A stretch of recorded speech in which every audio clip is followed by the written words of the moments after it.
आप सभी को जय मसीह की।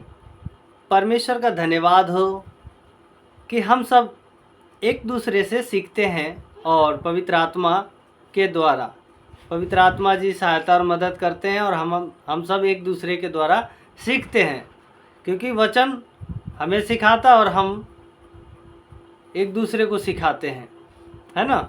तो आप सभी जानते हैं कि आपने ऐसा थंबनेल देख ही लिया होगा कि मतलब हम क्या बताने वाले हैं, किस बारे में बात करने वाले हैं। तो आपने हर कलीसिया में, हर चर्च में सुना होगा हालेलुया और आमीन। इसलिए मैंने इस हालेलुया और आमीन के बारे में कुछ मैं बताना चाहता हूँ कि बहुत सारे गलतियाँ हो रही है जिसके कारण उस शब्द का गलत प्रभाव पड़ जाता है। ठीक है, जैसे कि मैं आपको समझा रहा हूँ कि किसी व्यक्ति का एक्सीडेंट हो गया और वो चर्च में खड़े होकर गवाही दे रहा है और वो कह रहा है कि मैं परमेश्वर का धन्यवाद करता हूँ और कल मेरे साथ क्या हुआ, मैं अचानक से गाड़ी लेके जा रहा था, मेरा गाड़ी लड़ गया। हालेलुया। अब एक बात बताइए, आपका गाड़ी लड़ गया, यहाँ हालेलुया बोलने की क्या ज़रूरत है। हालेलुया और आमीन के मतलब पहले समझिए और उसके बाद इन दोनों शब्दों का उस जगह पर उपयोग कीजिए जहाँ पे करना चाहिए। अब हम कोई ऐसा शब्द बोल रहे हैं कि शैतान लोगों को भटका देता है, शैतान लोगों को भटका देता है। अब कह रहे हैं आमीन, ये बताइए इसका मतलब क्या हुआ? कि मतलब ऐसा ही हो, यानी शैतान भटकाते रहे?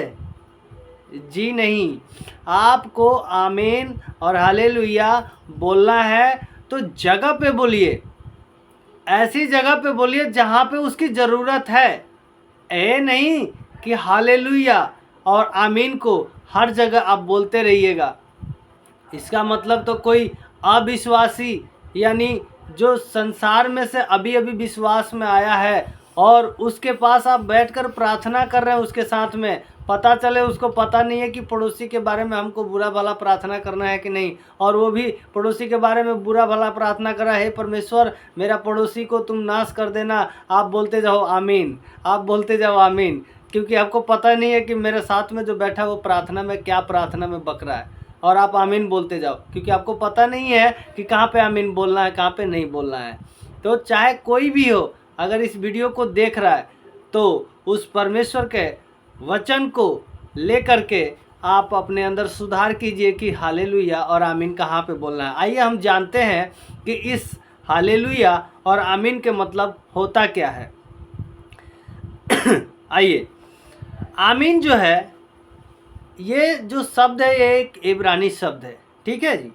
इसमें यूनानी अनुवाद के अनुसार इसका अर्थ है कि आमीन का मतलब होता है कि ऐसा ही हो, ऐसा ही हो, ऐसा ही होगा और ऐसा ही है। जब हम आमीन बोलते हैं तो हम जैसे ऐसे शब्द आता है, जैसे कि हम कहते हैं कि परमेश्वर इस भाई को चंगा करना, तो जब हम बोलते हैं आमीन तो इसका मतलब हम चाह रहे हैं कि ऐसा ही हो। और जब हम कहते हैं कि देखना आने वाला समय में ना ये भाई बहुत आगे जाएगा, जब हम बोलते हैं आमीन तो इसका मतलब ये भी हो गया कि ऐसा ही होगा। जब हम बोलते हैं कि देखना ये अभी प्रार्थना होगा और ये दुष्ट आत्मा गायब हो जाएगा, आमीन यानी ऐसा ही है, ऐसा होता है। तो ऐसे ऐसे शब्दों पे आमीन बोलना। हालेलुया, अब हालेलुया के मतलब हम आपको बताते हैं। ये हिब्रू शब्द है, ये हिब्रू शब्द है और इसका मतलब होता है प्रभु की स्तुति करो, इब्रानी शब्दों में, है ना। हालेलुया, हालेल का अर्थ होता है स्तुति और यहाँ का होता है परमेश्वर। तो परमेश्वर की स्तुति करो यानी हालेलुया। हालेलुया का मतलब प्रभु की स्तुति करो, परमेश्वर की स्तुति करो, है ना। तो इसका मतलब कि ये नहीं कि हम कुछ भी बोल रहे हैं और हालेलुया बोल रहे हैं। मेरे भाइयों, मैं आप लोगों के बीच में एक गवाही सुनाता हूँ, और वो गवाही है, कल मैं जा रहा था, मेरा अचानक से एक्सीडेंट हो गया। हालेलुया। अब इसमें हालेलुया बोलने की क्या ज़रूरत है, बताइए। हालेलुया को हालेलुया के जगह पे बोलिए ना, अच्छा लगेगा। और उसमें परमेश्वर की महिमा नहीं होना है कि आपका एक्सीडेंट हो गया परमेश्वर की महिमा हो, नहीं नहीं। आप उस शब्द को तब बोलिए कि मेरा एक्सीडेंट हो गया, लेकिन मैं वहाँ पे बच गया, मेरा कुछ नहीं हुआ, मैं सारी नुकसान से बच गया, मेरा कहीं खरोच नहीं आया। उसके बाद बोलिए ना हालेलुया, तब ना अच्छा लगेगा। जगह पे बोलिए, अच्छा लगेगा।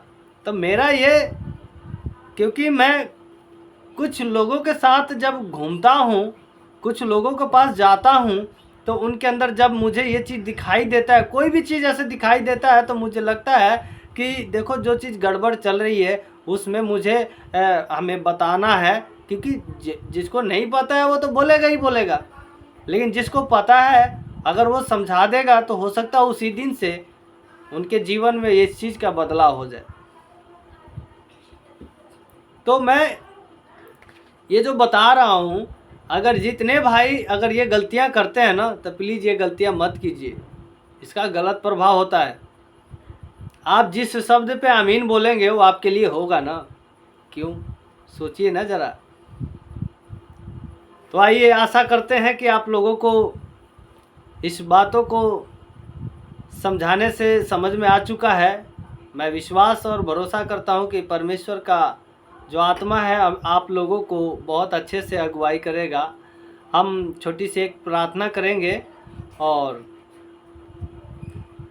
वीडियो को लास्ट करेंगे।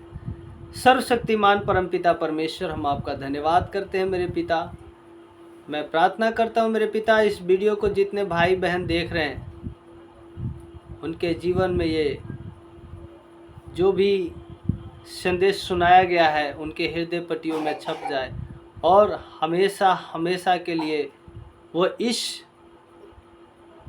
अनुसार चलें, इस बातों के अनुसार कि जो उनके में लागू हो। जो ये शब्द है उस जगह पे यूज करें जहाँ पे यूज करना चाहिए।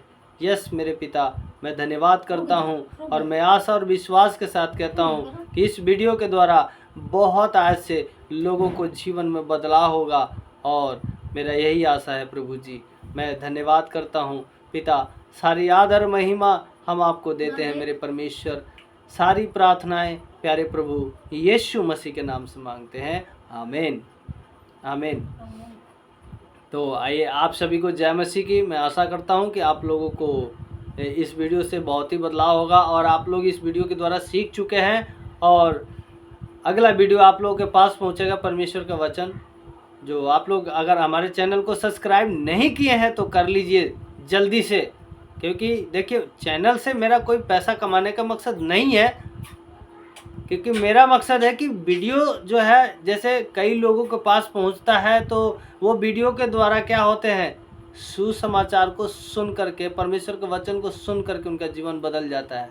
तो हम इसलिए वीडियो नहीं बनाते जे हम इसे पैसा कमाएंगे, जी नहीं, हमारा ये मकसद नहीं है।